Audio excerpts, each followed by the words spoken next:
Ladies and gentlemen, welcome to the Rogers Kakasungura YouTube channel. As we speak, the President of the Republic of Kenya, William Samoei Ruto, is a confused leader. I will argue my case. Ruto doesn't know whether to face the West or to face the East for support. Is a man who is trying both sides. Yani ameweka bet mara mbili.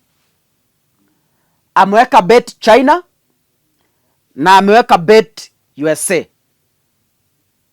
And something you must know, USA has no good relations with China. That is a fact. When the United States of America sees William Ruto facing China, they feel betrayed. That's the reason why. It is in the public domain during the past government that was led by Joe, they massively supported William Ruto in his presidential campaigns and even in winning an election. This is not a secret. There has been information in the public before. They supported William Ruto because the former President Uhuru Kenyatta was a friend of China. In fact, much of the projects that were done by Uhuru Kenyatta were funded from China, including the standard gauge railway.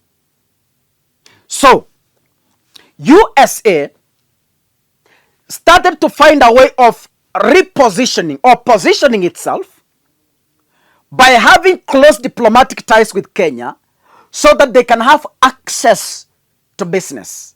You know, developed countries always support developing countries just for one reason: to milk funds from them, to make them slaves so that we can depend on them.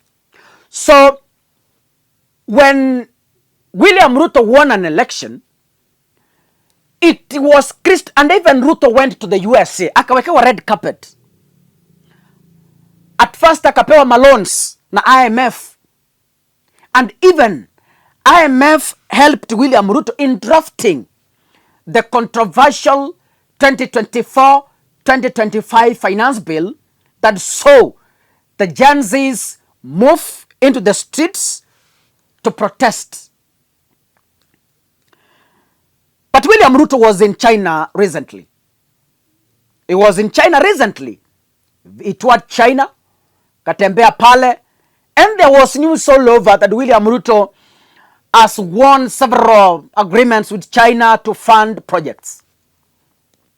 But then, America is not happy with that.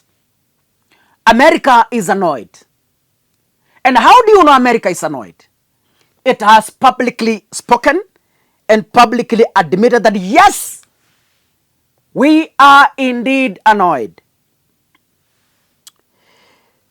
The US Senator and the chairman of the Senate Foreign Relations Committee, Honorable Jim, has publicly raised concerns over Kenya's growing ties with China under the leadership of William Ruto, whom they prepared a red carpet in the USA. Najua, sometimes,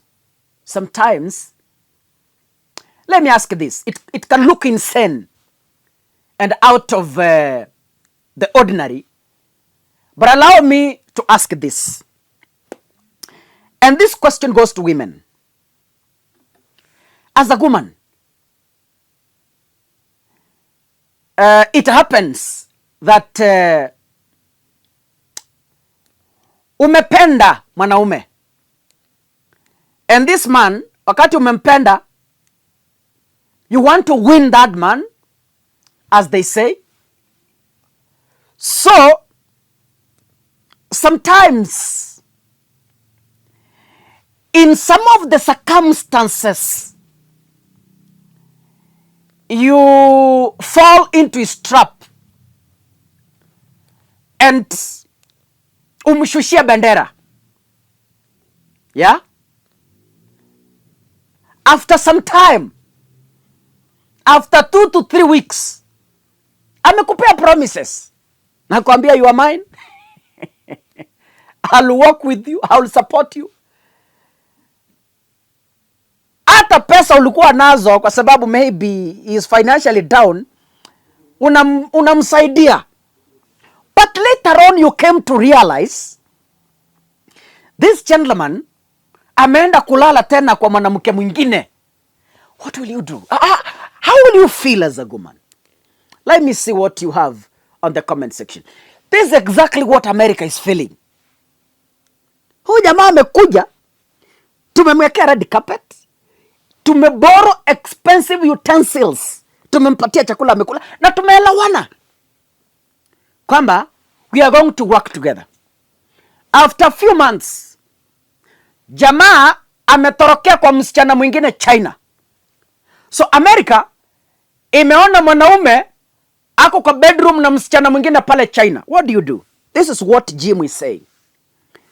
And Jim publicly responded to William Ruto's sentiments that he made in Beijing, China.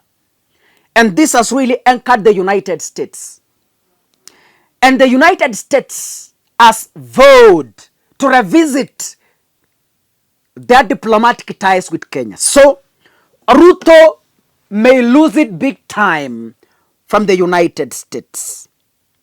Allow me to read what Kim is writing here.